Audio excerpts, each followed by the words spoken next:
Apa kabar? Assalamualaikum warahmatullahi wabarakatuh. Waalaikumsalam warahmatullahi wabarakatuh. Kembali lagi bersama saya Hasbi dan Isal Kembali lagi ya. sebagai host di malam hari ini dengan acara ngobrol santai bersama teman-teman kita yang sudah lama tidak bertemu tentunya. Ada siapa aja nih, Isal? Ada siapa aja ini, namanya siapa ini? Hai, perkenalkan nama saya Ahmad Islam Fatin dan saya sekarang sedang menimba ilmu gitu di mana? salah satu sekolah tinggi yang ada di Bandung Barat. Dan kebetulan saya sekarang menuju semester akhir. Sukses. Masya Allah. Terus yang Satu sebelah lagi. sini. Baik, sebelumnya perkenalkan ya, nama saya Muhammad Arfan Dilan dari program studi pendidikan agama Islam yang kebetulan kita berdua ini adalah semester akhir gitu, tahap akhir di kampus kita tercinta, yaitu sekarang mah sudah menjadi institut ya, bukan lagi STI, jadi sudah menjunjung nama baik institut gitu. Nah, di sini ya tidak ada bukan, kita mengobrol santai kembali dengan tema inovasi pembelajaran agama Islam. Nah, dikarenakan sekarang bintang tamunya spesial nih, ada teman saya Islah dan teman saya Arfa. Selamat jumpa ya. Ya. Gimana, pada sehat? Selamat jumpa. Alhamdulillah. Di malam kali ini kita kehadiran bintang tamu yang spesial. Tentunya di sini kita akan ngobrol santai yang membahas tentang keagamaan. Nah, yang sudah kalian sering sudah banyak kita ketahui lah di media sosial bahwa siswa-siswa SMP, SD ataupun SMA dalam hal mendasar tentang rukun Islam ada berapa ataupun rukun iman ada berapa, itu masih banyak yang tidak tahu. Nah, menurut kalian berdua, kenapa sih hal itu bisa terjadi? Ya, silakan menurut Kang Islam. Ya, tentunya itu kan tidak terlepas dari peranan guru PAI yang mungkin ada beberapa guru, apalagi kan sekarang kita tahu gitu di sekolah-sekolah, terutama di sekolah negeri itu tuh kadang-kadang guru-guru PAI itu ya yang sudah sepuh, sudah usianya mungkin 50 ke atas, 60 ke atas, yang kadang mungkin masih menggunakan metode-metode yang jadul seperti ceramah atau mungkin hafalan dan lain sebagainya. Jadi apalagi sekarang kan sudah zaman-zamannya digital, zaman-zamannya teknologi, apa yang disampaikan oleh guru gitu di kelas itu, anak-anak itu bisa gitu buat mencarinya di sosial media, sehingga anak-anak merasa ngapain sih belajar, ngapain sih harus perhatiin guru, dan di media sosial juga ada. Nah gitu sih. Kalau dari Kang Arto sendiri bagaimana? Gimana sih tadi menurut Anda teh? Bagaimana? Ya, di zaman sekarang banyak siswa-siswa SMP atau SMA yang belum tahu kayak rukun Islam, rukun iman ataupun yang lainnya, yang hal yang mendasar sekalipun gitu dalam agama gitu. Nah, kenapa hal itu bisa terjadi menurut? Betul sih tadi katakan Islah ya, banyak guru-guru kuno ya, kalau kita bilang guru-guru kuno itu ya guru-guru emang guru tersebut yang tidak bisa memanfaatkan sosial media atau pembelajaran di kelasnya yang sangat jadul dengan anak-anak yang begitu hyperaktif. Terus si anak-anaknya di zaman sekarang meskipun ada sosial media yang sangat canggih, tapi si anak-anak tidak bisa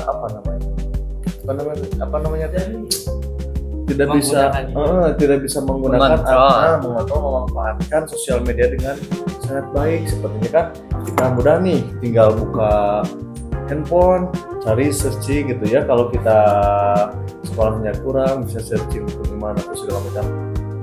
Dengan keadaan fakta realnya, anak-anak itu bisa. Oke, mungkin izin menambahkan.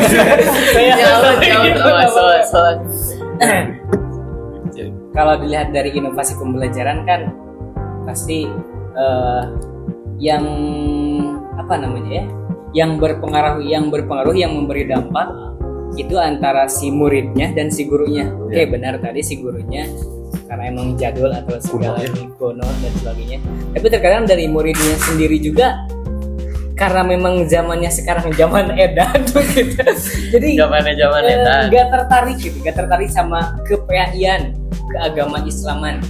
Jadi ya mungkin PR untuk guru-guru adalah bagaimana si siswa tersebut merasa bahwa agama Islam itu penting.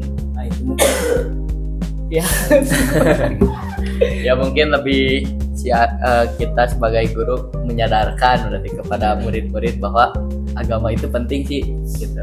Bukan sekedar belajar rukun Islam ada 5 tetapi prakteknya tidak, ya tahu rukun Islam, rukun iman tetapi tidak sholat, ya berarti mungkin lebih ke menyadarkan gitu. Karena di zaman sekarang penting sekali gitu tentang fondasi keimanan ataupun keislaman. Nah, dikarenakan hal tersebut, kira-kira nih bagaimana cara, ya udah zaman-zamannya edan gitu. Edan. Nah, nanti kalian menyelesaikan permasalahannya, tentunya nanti di sekolah pasti ada lah yang hal seperti itu, apalagi kalau tipenya sekolahnya tidak ada pesantrennya gitu. Nah, kalian akan sebagai guru kan nantinya akan guru PAI akan bagaimana menanggapi anak-anak. Jadi ini permasalahannya dari seorang guru, bagaimana cara menarik siswa atau siswinya merangkul anak-anak untuk belajar agama. Jadi tertarik ya gitu. Jadi problemnya di guru, bagaimana cara controlling anak-anak supaya tertarik kepada pemahaman agama Islam, khususnya di sekolah gitu. Silakan. Ya. Jadi sih balik lagi gitu ya, jadi para guru itu di zaman sekarang itu dituntut bukan sekedar pengetahuannya yang luas, tapi juga bagaimana mereka memposisikan ketika mengajar itu si anak jadi tertarik gitu. Jadi yang mungkin pandangan-pandangan guru itu cuma menyampaikan ilmu, guru itu cuma mengajar, itu tuh harus dihapus gitu dari para guru-guru. Mereka itu harus bisa berinovasi bagaimana nih caranya supaya si anak-anak ini tuh jadi tertarik gitu. Jadi nggak kayak udahlah PAI mah malesin. Nah, jadi nggak ada pandangan-pandangan kayak gitu lagi. Tapi yang dirasakan oleh saya sendiri ya, ketika kita belajar, khususnya belajar pada pemahaman agama Islam ya, kayak di SMP mah kan PAI, kalau di swasta seperti MTS, MI ataupun MA atau Aliyah gitu ya. Jadi terbagi-bagi gitu ya, si pelajaran agamanya ada fikih, akidah, terus nanti ada akhlak, ya akidah akhlak, terus nanti ada Al-Quran, hadis, SKI juga gitu ya. Saya juga pernah belajar ya di kampus sama dosen ya, dosen saya sendiri. Memang saya belajar sama dosen itu gabut, tapi bagaimana cara si dosen itu menyampaikan materi sehingga kita tuh tertarik kepada pembelajaran tersebut, bisa mengandalkan kalau sekarang ya kalau udah canggih nih sosial media, bisa mengandalkan sosial media agar si anak tersebut bisa tertarik pada pembelajaran PAI dengan cara ada kuis ataupun ada game ataupun ada apa lagi sih ya, mencakup sosial media gitu ya, seperti adanya TGT lah, belajar sambil bermain. Mungkin itu anak-anak mah bisa lebih menarik gitu. Jadi ya, kita sebagai guru masuk ke dunianya gitu dengan merubah sedikit-sedikit perilakunya. Mungkin seru ya belajar PAI itu karena banyak candaan, banyak berawat, terus berpikirnya juga lebih luas kan, mencakup hukum kan bebas gitu ya, masuk bebasnya menyesuaikan dengan situasi kondisi. Nah bagaimana ini gimana, jadi saling inilah si guru itu saling menyupport supaya ketertarikannya lebih tinggi lah. Ya terkadang si anak berpandangan bahwa belajar agama tuh kayak seram gitu, kayak tentang neraka, jadi takut gitu untuk belajarnya juga gitu, dikit-dikit dosa ataupun karena tidak diajarkan yang baik-baiknya gitu. Jadi mungkin kembali lagi dari awal ya, kita kan lagi ngobrolin tentang inovasi pendidikan PAI kan ya. Nah dari situ kan kita udah dapat masalah-masalahnya, kayak misalkan gurunya kuno, terus dari metodenya. Nah itu harus ada solusinya berarti. Misal Pasti sekarang harus. dari si gurunya, berarti kalau anda ini menjawab gurunya kuno, berarti kita tuh harus merekrut guru yang muda atau bagaimana? Ya sebenarnya nggak harus merekrut guru yang muda sih, cuman kayak kita itu harus memberi arahan gitu kepada guru-guru PAI bahwasanya mereka itu harus berubah gitu kan, cuma ceramah Kemenang berarti Nah, kamu. komunikasi nggak. Menjadi ini Ustadz.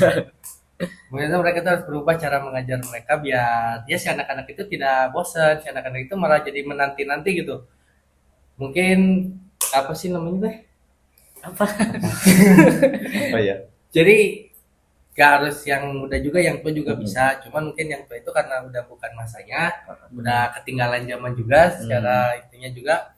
Jadi ya kalau bisa merekrut yang muda ya rekrut saja. Tapi kalau tidak bisa mungkin beri arahan kepada guru-guru yang sudah sepuh untuk setidaknya mengubah lah yang tadinya ceramah mungkin bisa diganti jadi praktek. Kadang kan anak-anak daripada teori lebih cepat nerap kalau misalnya dikasih praktek Lapangan ya. ya lapangan seperti itu. Tapi caranya gimana mengubah guru-guru yang sudah kolot itu kan terkadang ada kolot bedegong gitu kan sebenarnya. Caranya Kira yang gimana? kamu melawan. Betul ya, susah kalau kita menyadarkan seseorang guru nih menunggurnya gitu. Bu, belajar teh harus kayak gini, Pak, belajar teh harus kayak gini. Karena susah ya, karena mereka juga memiliki pemikiran yang berbeda gitu ya. Kenapa kan jawabannya pasti berbeda gitu ya. Kenapa kamu ngatur-ngatur saya kan, meskipun rekan kerja ataupun dari atasannya juga. Cara merubahnya sih dengan kesadaran sendiri, dengan saya sadar dengan keadaan dunia yang seperti ini, yang semakin canggih, apalagi sosial media. Gimana, bagaimana caranya kita menerapkan pembelajaran materi kepada anak-anak supaya anak-anak bisa tertarik dengan caranya, yaitu memanfaatkan sosial media gitu, dengan adanya bermain-main tapi bersangkutan juga kepada materi pembelajaran. Susah sih kalau ditegur langsung mah, lebih baik Soalnya dari kalau kesadaran itu dari dalamnya kan. gitu. Tapi kalau kita lihat kalau dari luarnya itu gimana? Kalau misalkan Arafat ini jadi kepala sekolah dan menemukan guru PAI yang kolot, Kuno gitu ya, kolot bedegong, Bagaimana? kolot bedegong. apakah akan diancam atau bagaimana? Kalau diancam sih, saya pasti memberikan arahan dulu ya. Soalnya kan cita-cita saya juga menjadi Kepala sekolah. Bukan, Bapak Anda kepala sekolah. Kepala sekolah. kebetulan, Orang dalam. kebetulan papa saya juga kan kepala sekolah tapi sudah kuno gitu ya. Nah, jadi saya juga akan berinovasi kalau seandainya saya menjadi kepala sekolah. Andaikan ada guru yang monoton, yang kuno, pasti di situ saya akan bertindaknya menegur dan mengajak lah. Kok teguran tapi tidak ada mengajak, ya percuma. Jadi teguran, ayo kita gini belajar teh, kita gitu, pokoknya mah Dibarengi. dibarengi gitu, bareng lah bahasa Sundanya mah. Ditegur sih pasti ditegur, karena anak-anak juga pasti tidak nyaman di sekolah meskipun ada guru yang bagus tapi monotonnya banyak gitu, pasti tidak nyaman sih anak-anak tersebut. Kalau dari Kang Isa sendiri bagaimana kalau misalkan Kang Isa jadi kepala sekolah? Ya saya sih setuju aja gitu ya dengan Kak Arfa tadi ya. Mungkin memberi arahan dulu ya, karena kan kita juga gak bisa gitu langsung karena kamu monoton kamu saya pecat kan, gak bisa gitu. Apalagi kadang yang sepuh-sepuh itu ada jasa sendiri gitu buat meningkatkan sekolah yang tadinya mungkin baru awal-awal kan, gak mungkin juga guru-guru yang bagus tiba-tiba datang ke sekolah yang baru dibangun. Nah guru-guru sepuh ini juga kan punya jasanya sendiri, jadi ya menghormati mereka. Jadi ya kita beri arahan bahwasanya ini loh cara zaman sekarang itu udah ada teknologi seperti ini loh, gimana kalau misalnya dicoba dulu, siapa tahu cocok, anak-anak juga jadi senang gitu. Tapi kalau misalnya sudah 2 atau 3 kali dikasih arahan mungkin mereka masih merasa ribet atau mungkin merasa kayak gak suka, ya mau tidak mau gitu antara dipindah tugaskan atau mungkin langsung dipecat gitu. Jadi tidak dipaksa gitu, Ya. karena sesuatu yang dipaksa tidak baik. La ikraha fiddin. Nah, Ibrahim. Nah, pertanyaan terakhir untuk kalian berdua, ada Nabi sendiri bagaimana sih cara menyampaikan dakwah-dakwahnya? Tentunya kan di zaman Nabi tersebut orang-orang masih ya Brutal masih. jahiliyah gitu. Bukan berarti jahiliyah di sana bodoh, akan tetapi kan di Arab tersebut sudah banyak penyair-penyair yang bagus gitu, akan tetapi sosialnya gitu, bagaimana cara Nabi berdakwah di lingkungannya gitu untuk bisa menyampaikan dakwah-dakwahnya. Kalau misalnya langsung ke nabinya nggak tahu ya, karena kita gak sejaman kita dengan nabi gitu. Tapi ini mah pemahaman Dari Jadi hadis-hadis. belajar juga. Belajar sejarah. Bagaimana sih kisah teladan gitu yang bisa kalian ambil? Bagaimana? menurut saya menurut saya dulu ya.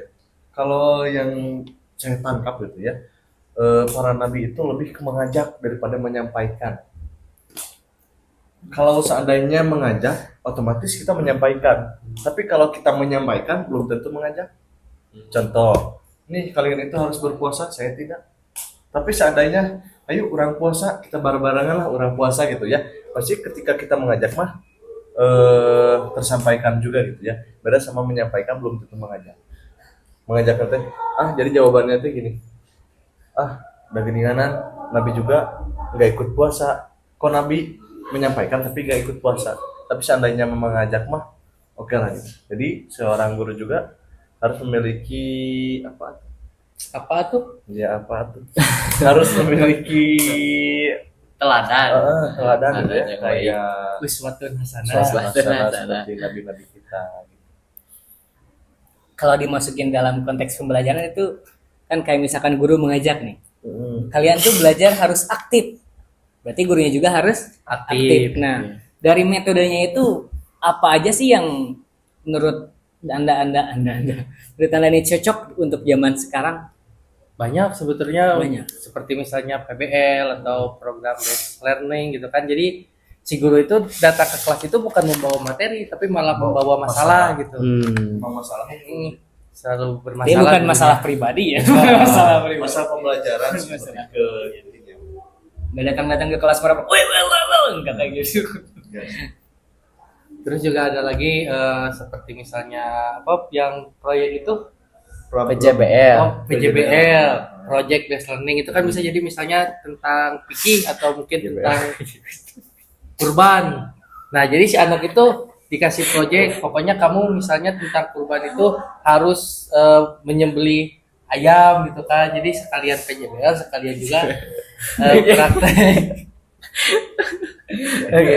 Pembelajaran jarak jauh itu jadi. Seperti yang telah bapak-bapak atau anda ketahui, dari materi inovasi PAI di kelas itu kan pasti ada landasannya ya. Nah, landasannya itu apa sih? Dasar-dasarnya itu buat berinovasi dari PAI yang bukan kurang baik, yang baik jadi lebih baik. Nah, untuk landasan sendiri kan sebenarnya ada 4 gitu. Landasan utamanya ada landasan filosofis, landasan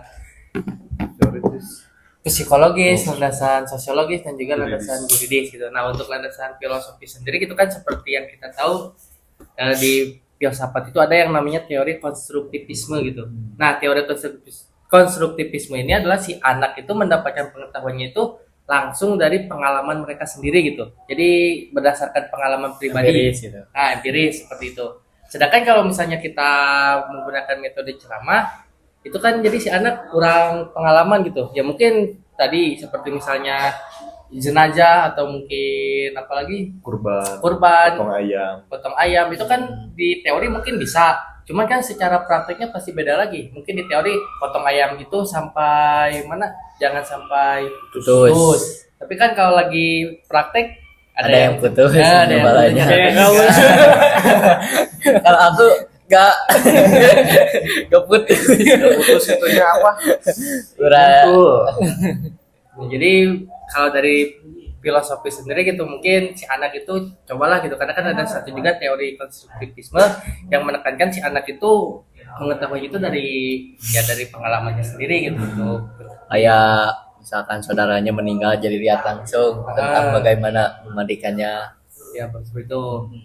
Karena saya juga pernah dengar sih ada kata-kata pengalaman adalah guru terbaik. Nah, itu. Tetapi pengalaman orang lain juga bisa dijadikan. Tapi beda dampaknya sih kalau menurut saya. Ya. Beda feel-nya. Kalau dari orang lain masih lebih jadi kepada wawasan gitu. Kalau pengalaman, pembelajaran yang terbaik sih adalah betul pengalaman sih. Ya. Tapi dalil ini jangan dipakai buat Iya. nyoba minuman keras. Nah, Nggak itu boleh. menurut saya kan bisa belajar dari orang lain karena dampak Ya. minum minuman yang tidak baik, beralkohol, yang berdampaknya jadi gini gitu kan. Pokoknya yang buruk mah jangan dicobain. Kalau yang baik boleh. Yang baik Mungkin kalau mau di bidang kebaikan gitu boleh dicoba. Gagal ya coba kembali. Tuh, ya kayak tadi motong ayam kayak gagal gitu kan, saya sama bapak saya dimarahin karena sama bapak saya dilihat, oh iya udah sama saya dilepas ayamnya, ya ternyata belum kepotong si urat nadinya, jadi Jadi nggak bangkai. bisa dimakan gitu. Nah, kocaknya saya berikan sama teman-teman saya. Pengalaman sih, pengalaman. Dari pembelajaran. Pembelajaran buat kita supaya Iya. kayak gitu. supaya enggak apa namanya? Enggak memakan makanan yang dikasih oleh Hasbi. Nah, tidak semuanya jelek. Kemarin dipotong kembali kan, cuman nggak tahu statusnya. Karena kan belajar. Bagi jadi pelajaran juga, jadi wawasan juga ya bagi kita semua. Nah, terus juga ada yang namanya teori psikologis gitu. Logis. Kan psikologis anak itu beda-beda gitu ya. Sekarang psikologis anak SD sama anak SMA masih beda. Anak SD itu kan mungkin umur-umurannya itu umur-umuran ya suka bermain-main, suka bercanda-canda. Sekarang kalau anak SD misalnya kita kasih nih full selama mengajar PAI itu kan kalau di negeri itu kalau tidak salah 3 jam pelajaran. Iya. Atau sekitar berapa menit 3 jam pelajaran itu? Berbeda-beda ya, ada yang 45, 3 jam. ada yang 30 Sama 3 jam. menit. 3 jam pelajaran 3 jam. Ya, setelah 120 menit. 120 menit itu kan 2 jam gitu. 2 jam si anak-anak SD gitu mungkin atau SMP kelas 1 di materi terus itu apa mereka agak kasihan gitu otaknya gabut gitu kan. Tidak akan masuk juga kan. Tidak akan masuk juga. Terus juga belum anak SMA gitu. Selama 3 jam pelajaran itu dikasih materi-materi pasti mereka apalagi sudah pikirannya itu sudah matang, pikirannya itu sudah bisa berpikir sendiri, pasti bakal adalah 1-2 orang yang izin ke WC Malas. tapi nggak balik-balik gitu. Pengalaman ya? Pengalaman. Pengalaman. Anda Ya, pasti semuanya. juga sih kalau saya main bola. Lebih parah. Nah, jadi mungkin kalau dari psikologi itu ya cobalah kita sesuaikan dengan usia anak-anak, perkembangan psikolognya itu sampai mana. Oh, anak SD berarti seberapa materi, seberapa main-main. Anak SMP sama SMA seberapa materi, seberapa lagi praktek gitu. Jadi si anak itu bukannya bosan tapi malah seru gitu. Jadi menunggu-nunggu momen-momen belajar PAI itu. Betul. Ada lagi? Tanya dong, kenapa? Tadi baru 2 ya landasannya. Iya, baru dulu. Ya, coba lanjutin lagi. Mau coba? Sudah. Enggak. Lanjutin saja. Nah, terus juga ada yang namanya teori sosiologis. Ya, kita juga tahulah manusia itu sebagai makhluk yang sosial. Gak mungkin kan kita menyendiri gitu, introvert. Pasti susah, betul gak? Paling introvert juga ketika pengen makan ya pasti. Ya, betul. Betul. Pasti tetap bersosial. Bersosial. Nah, sehingga pembelajaran itu umumnya gitu ya, pembelajaran itu ya ajang buat sosial gitu, terutama di sekolah kan. Di sekolah itu beda-beda gitu. Ada yang murid dari latar belakang A, murid dari latar belakang B, murid ini mah akhlaknya seperti ini mah akhlaknya seperti ini. Jadi sekolah itu ya kita itu belajar bagaimana kita bersosialisasi dengan masyarakat. Nah, dari PAI sendiri kan kita harus berakhlak bagus gitu, baik itu kepada sesama, kepada yang di bawah atau kepada yang di atas juga kita kan harus berakhlak baik. Nah, jadi kalau secara sosiologisnya pembelajaran ini harus inovasi. Kenapa? Karena pembelajaran ini itu menjadi dasar atau pokok dari kita bisa bersosialisasi ke depannya kepada masyarakat. Berarti intinya kita harus mempunyai jiwa simbiosis mutualisme ya. Jadi saling butuh membentukkan antara sesama gitu ya. Saling memberi Give and take. Oke, satu lagi landasannya. Nah, terakhir itu ada landasan namanya yuridis. Nah, ternyata di undang-undang sendiri juga sudah dijelaskan gitu. Bisa dilihat, bisa dicek juga di Google, ada Undang-Undang Nomor 20 Tahun 2003 Pasal 4 Ayat 4. Di sana itu dijelaskan bahwasanya pembelajaran harus bersifat inovatif, aktif, dan juga menyenangkan bagi pelajar atau bagi siswa. Nah, itu kan sudah jelas gitu di undang-undang pada tahun 2003, berarti 13 tahun yang lalu saja sudah dijelaskan bahwa pembelajaran itu harus inovatif dan juga aktif bagi siswanya. Sudah jelas itu, sudah diberikan jelas oleh negara bahwasanya kamu kalau ngajar jangan terlalu monoton, soalnya kalau monoton nanti anak-anak malah bosan. Kalau anak-anak bosan nanti materinya tidak sampai ke kepala gitu, cuma sampai ya masuk telinga kanan keluar telinga kiri gitu. Sudah 25 menit berlangsung. Ternyata kita Gak kerasa ya? Gak kerasa. Baru 12 menit kurang lah. gitu. Ya intinya dari perbincangan ini semoga kalian mendapatkan kebaikan dari apa-apa yang disampaikan dari kedua pemateri kita tentunya, dan mohon maaf bila ada kesalahan dalam memberikan materi ataupun dalam pembicaraan ada salah kata, mohon dimaafkan. Ya. Intinya pesan saya, khairun nasi baik-baiknya khairun nasi anfa'uhum linnas. linnas. Sebaik-baiknya manusia adalah yang bermanfaat bermanfaat bagi orang lain. ya, tentunya segitu saja dari perbincangan kita berempat malam kali ini. Semoga kalian semua mendapatkan dan terhibur dalam konten-konten seperti ini. Tentunya nanti next lanjut kita akan podcast lebih lanjut kepada pemateri-pemateri lain yang lebih hebat seperti kakak tingkat saya Ustadz Sapa. Kalau ada tugas nih. Kalau ada tugas. Terus tentunya ada ya agama juga tidak tentang agama melulu gitu, karena agama tersebut kan luas gitu, mulai dari aspek politik, mulai aspek ya bermedia sosial ataupun yang lainnya. Jadi tentunya nanti akan banyak ini banyak pemateri-pemateri yang lain, seperti kan ada editor editor yang sangat baik dalam di Institut Darul Falah, itu Ajmi.